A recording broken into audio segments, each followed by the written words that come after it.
Salut mon suprême, j'espère que tu vas bien. Dis-le moi en commentaire. Non, je rigole, j'en ai strictement rien à foutre. Je t'explique la situation. Hier, j'étais au téléphone avec ma mère et je lui ai demandé de m'envoyer des dessins de l'époque où j'arrivais même pas à foutre un pied devant l'autre. Allô maman, est-ce que tu peux m'envoyer des dessins de mon passé d'enfant prodige? Oui, bien sûr, les voici mon enfant. Bon allez, la mise en scène on s'en branle, c'était pas du tout hier, ça fait 3 mois qu'elle me les a envoyés et que je lui ai pas donné de nouvelles depuis. Oui, je suis un fils indigne et toi aussi d'ailleurs. Donc mets pause à cette vidéo et appelle ta mère. Bref, voilà ce que j'ai reçu. Oui, je sais, t'as remarqué. Contrairement à toi qui jouais avec ton caca et qui raccourcissait les poils de ton chat au ciseau à bourron, j'étais déjà un artiste plein d'avenir. Allez, on n'est pas là pour faire une psychanalyse de mon enfance, on va transformer ce dessin en 3D. Moi, c'est Suprême 618. Si t'aimes ce que tu vois, tu likes, tu commentes, tu t'abonnes, j'en ai rien à foutre. C'est parti, mon Suprême.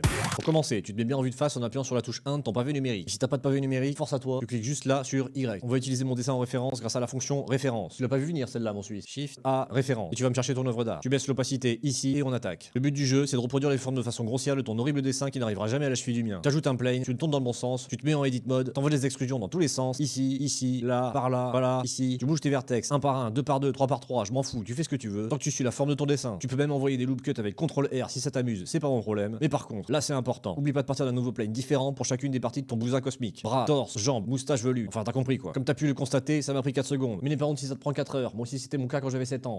Là, tu vas me dire, c'est tout plat, ça pue la merde, elle est où la 3D, c'est quoi ton tuto à chier? Et t'as raison, mais prends pas la confiance non plus, je te vois déjà transpirer sur ton clavier action à 6€. Tu passes en edit mode, tu vas sélectionner tous tes vertex en appuyant sur A. Tu m'extrudes tout ça en profondeur sur l'axe Y en appuyant sur Y. Oui, c'est des génies chez Blender, on est plutôt bien. Mais tu vas encore me dire, Suprême, c'est quoi cette merde toute carrée? On est sur Roblox ou quoi? Et oui, tu as raison mon apote, c'est de la merde. Mais encore une fois, calme-toi, va faire du rameur, va plier ton linge, j'en sais rien, mais détends-toi. Tu vas rajouter un modifier de subdivision surface juste ici, sur chacune des parties de ton Roblox en phase terminale. Et mettre le nombre de subdivisions sur 5 en appuyant sur 4. Bah non, réfléchis, concentre-toi un peu. T'appuies sur 5 mon Suisse. Bam, c'est magique. Bon, il y a tout dans le nom, mais pour ceux qui ont trop de QI au fond, j'explique. Le subdivision de surface, en fait, ça subdivise. Bon, on va pas faire les mathématiciens, mais en gros, mon Suisse, si tu modélises des choses organiques ou vivantes, comme ton chien, ta mère ou la merguez desséchée que t'as oublié dans ton frigo depuis une semaine, va falloir utiliser les subdivisions de surface pour plus avoir des angles carrés dans tous les sens. Je te donne un exemple. Tu vois ma main, elle est pas carrée, la tienne non plus que je sache. Donc à moins que tu sois Steve de Minecraft ou un Rubik's Cube avec des jambes et des bras, va falloir utiliser des subdivisions de surface pour te modéliser, mon suprême.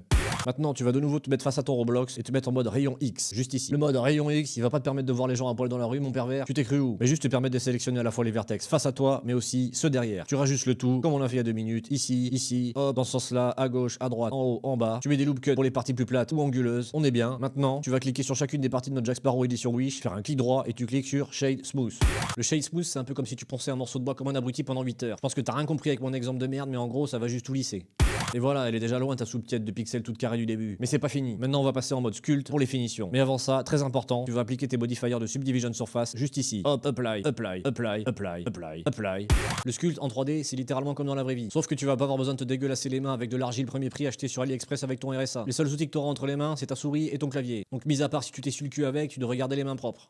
Le menu sculpt mode, tu vas le trouver juste là, en haut à gauche. On va utiliser différents outils comme le smooth, le grab ou le draw. N'hésite pas à tous les essayer et faire n'importe quoi avec. Il y en a beaucoup trop et je vais pas m'amuser à tous te les présenter. On a un pirate à finir. Et en plus, YouTube est rempli de tutos sur les 200 000 outils du mode sculpt. Mais quitte pas cette vidéo, mon suprême. Je vois déjà taper un sprint à la Usain Bolt direction la barre de recherche. Maintenant, avec l'outil draw, on creuse pour la bouche. Bah oui, quand même. Faut bien qu'il puisse déblatérer tout un tas de conneries après une soirée sous remembrée, notre jeune moussaillon. On creuse aussi pour les yeux, on bouge la moustache, on taille dedans, on lisse le tout avec l'outil smooth. Sur le t-shirt, tu fais n'importe quoi. Sur le short, tu fais n'importe quoi aussi. Pour faire des genres de plis, parce qu'à mon avis, repasser son linge à l'époque, c'était pas dans les prios. Bon, bref, voilà. Et de toute façon, vu la gueule de ton dessin, tu peux faire n'importe quoi, personne verra la diff. Même moi, comme tu as pu le constater, je suis éteint en sculpting. Mais j'en ai rien à foutre, je compte pas devenir le nouveau Rodin du 21e siècle. Hop, mon suprême, calme-toi, mets pause à cette vidéo et va t'abonner à mon compte Instagram en description. N'hésite pas à m'envoyer tes réalisations en DM, mais aussi tes dessins pourris. Peut-être que j'en ferai quelques-uns en 3D dans une prochaine vidéo. Pour les rayures, tu te mets en mode sélection de face, juste ici. Et là, attention, c'est technique, mais tu vas faire un effort. Tout en maintenant Shift, Alt, tu vas cliquer genre juste là. Ça va sélectionner une rangée entière de faces sur tout le tour de ton t-shirt. Et tu m'en sélectionnes d'autres. Une ici, une là, par ici, ici. Hop, enfin t'as compris, là où tu veux foutre des rayures. Ensuite, tu m'envoies un CTRL D, tu cliques, t'appuies sur P, sélection. Bravo, tu viens de séparer les rayures de ton t-shirt. Mais pour le moment, c'est tout plat, c'est de la merde. Tu vas m'ajouter un modifier de Solidify juste ici. Tu baisses la thickness, on est bon, magnifique. Maintenant, tu vas me dire, c'est quoi ce bordel? On se croirait dans un film d'horreur des années 50. Calme-toi, on va ajouter des textures sur chacune des parties de notre pirate. Tu sépares ton Blender en deux. Hop, juste ici, tu te mets sur Shader Editor, tu te mets en Render View à gauche et là, t'ajoutes un nouveau matériel sur chacune des parties de ton œuvre d'art. Tu changes la couleur, la roughness, tout ça, du rouge pour les rayures, du blanc pour le t-shirt, du bleu pour le short, blablabla, il y a plein de tutoriels là-dessus. Peut-être que je t'en ferai un jour si j'ai le courage. En attendant, moi, vu que je suis un énorme flemmard, je vais utiliser le matériel Pottery Clay de la Donne Sanctus Library pour un effet pâte à modeler. Node.js de qualité supérieure. Malheureusement pour toi, c'est un add-on payant. Mais pas de panique, mon chômeur en fin de droit. Tu peux aussi télécharger l'add-on BlenderKit, tu l'installes et tu tapes Clay dans la barre de recherche. Ils ont la même chose, mais en gratuit. Je suis un pigeon. Ensuite, tu mets un peu de contexte, un coffre plein de pognon, un cadre derrière avec mon dessin d'origine dedans. Tu me likes tout ça avec la technique que je t'ai montré dans ma dernière vidéo. Elle est juste là, va la regarder mon Suisse, c'est un ordre. Tu mets une caméra, tu plonges dedans, tu m'envoies un rendu, c'est magnifique, bravo.